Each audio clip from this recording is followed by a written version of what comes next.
You know what's interesting is I should have asked Matt before we started this. Is this the 32nd fall? I think this is your 32. And I feel the same way each one, and that's what's really special about it is you still get the jitters. I still wonder if I know how to organize a practice and conduct a practice. I mean, I go through that. It takes 2 weeks to convince myself that I have any experience of putting together a practice. I mean, I think all that's healthy, but no, it's really exciting. This is a good group. I think it was Jordy that spoke about all of our returners plus two of our three transfers were here for the second 5 weeks, and they did all that on their own. In fact, I think I was out recruiting when I got a text from one of the players and said, everybody's here. And I think that's just a testament to their own investment and their own excitement in this program. And they've done a lot of hard work. And, you know, a lot of people, obviously, we're going to talk about what Jordy Ball brings to our program. But the thing that's really great is there was a really strong foundation that a lot of the other players did to make this program in a really healthy place. And then you add a talent like a Jordy Ball and quite honestly, our other two transfers and some of our freshmen as well. Um, there's a lot of reason to be excited. Yeah. Well, in our year-end meetings, I was really impressed because our players, almost to a person, were talking about we don't want to be sitting here next year on this day. We'd like to continue to play, and we're willing to do whatever it takes to do that. And that was before we knew we were going to have Jordy join us. And so, with that kind of attitude, and they recognized, I said, well, how do you think we're going to get there? And they all recognize we need more internal competition. And I mean, we're going to be competing out here for some positions. Now, this fall, you may not see it quite as much because we've got a few people sidelined. Billy Andrews had a little cleanup in her shoulder in the off season, so you won't see her this fall. But I just think, we've got some really good talent. I actually think we have a chance to have a better offense than we had last year, and I thought we had a nice offense last year, but we really just lost Maya Felder in our lineup and Courtney there at the end, but she wasn't a day in and day out hitter, and we've really added some offensive power. With increasing that competition, how does someone as competitive as Jordy kind of rub off on people? You know, the thing I really appreciate about Jordy, she's kind of stayed in the background and not really tried to exert her voice. She's really humble. And I actually went to her just a few days ago and I said, people really respect you. And so if you feel something, please say it. And the very next day, she said a couple things in a little short team meeting that we had. And I heard several people go, that was really great, and they want to hear from her because she's been there. I mean, she and Lori Sipple are the only two players in our organization that have three national championships. And so both of them, when they talk, you want to listen because they've been the last women standing in several occasions.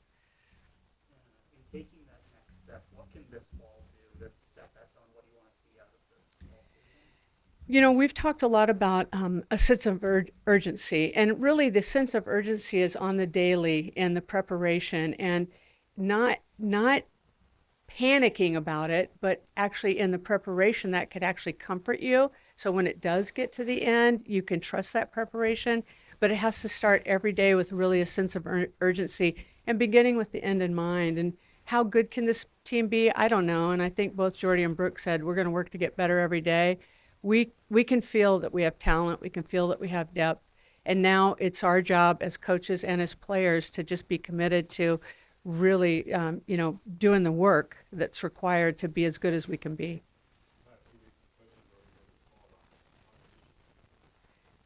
We'll say that one more time. How good?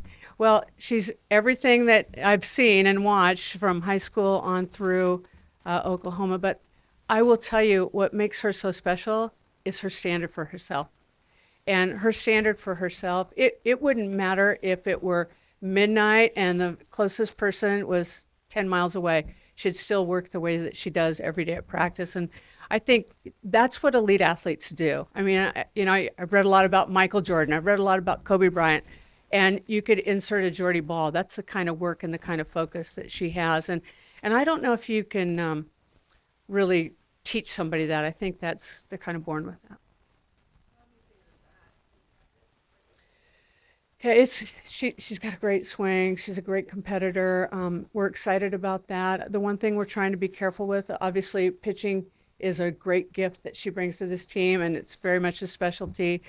So we're trying to manage her swing count and make sure that, she went through a pretty severe injury her freshman year, and we don't want to flare that up, and we want to be very good stewards of her health that way. So she's monitoring. We're monitoring with our trainer and all that. So, but she's also one of our fastest runners.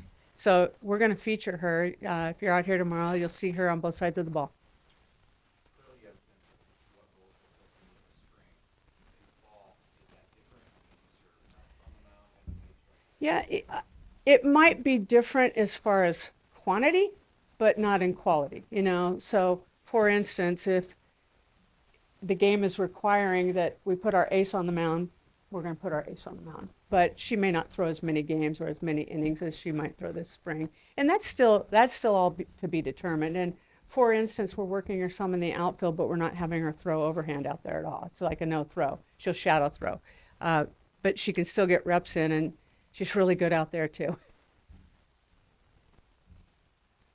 How is someone like Cody fitting in so far, and how do you see her being used in the fall? I think the one thing you can say about all of our transfers, and I'm just going to echo what our players have said, it doesn't feel like they're transfers. They've blended in so beautifully. So Peyton, Bella, and Jordy just seem like they've been a part of this team. Peyton, her skill set is, she's been a catcher. She went through a knee surgery. She's back to catching. It would be on a limited basis. It gives us depth. She also plays in the outfield, but she also has the ability to bring a big bat to our offense, which is really exciting as well. Peyton, how important was it to you to get someone else who could catch after Ava played almost the entire season? Well, very important. That gave us a lot of comfort. And, we have, of course, Hayden, we have McKinley, and they do a fine job. They just don't have a lot of college innings of experience.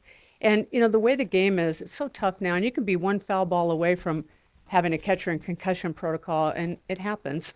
And so just to add that depth gave us great comfort.